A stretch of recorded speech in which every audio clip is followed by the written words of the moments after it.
In today's video, I'm going to teach you how to sync files from Dropbox to an external hard drive. Whether you're using a Windows PC or a Mac, the concepts are generally the same, though there might be a few platform-specific differences. Syncing your Dropbox files to an external hard drive can free up space on your computer and provide an additional layer of backup for your important files. However, there are some best practices and restrictions you'll want to be aware of, so let's dive in and explore your options. First, there are two main approaches you can consider. The first method is moving your entire local Dropbox folder to an external drive. This essentially means that your Dropbox files, which are typically stored on your computer's internal drive, will now reside on this external drive. This way, any file you drop into that folder will sync seamlessly with your Dropbox in the cloud. Here's how you can set this up.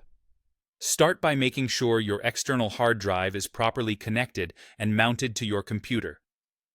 Next, click on the Dropbox icon located in your system tray, then click on your avatar or profile picture and select Preferences. Once the Preferences window is open, navigate to the Sync tab, which is specific to Windows users. Mac users might see something slightly different. Now, click on the Move button.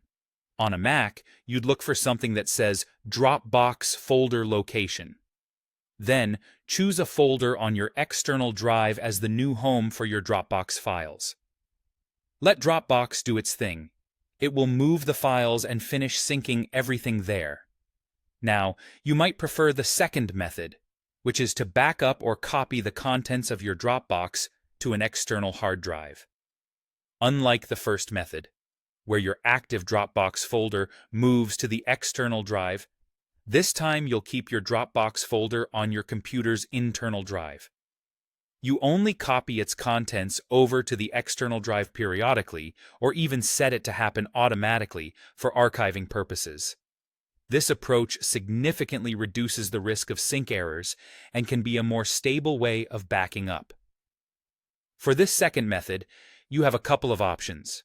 You can utilize Dropbox's built-in backup feature. This feature allows you to back up an external drive to Dropbox. It's slightly different from syncing, focusing primarily on backing up. Alternatively, you could use a third-party tool to handle this task for you, one that allows you to sync specific folders directly to your external drive. In summary, both methods offer effective ways to manage your Dropbox files with external hard drives, each with its own set of advantages. Consider what best suits your needs, prioritize data security, and make sure you have a reliable system in place to safeguard your files. Thanks for watching, and happy syncing.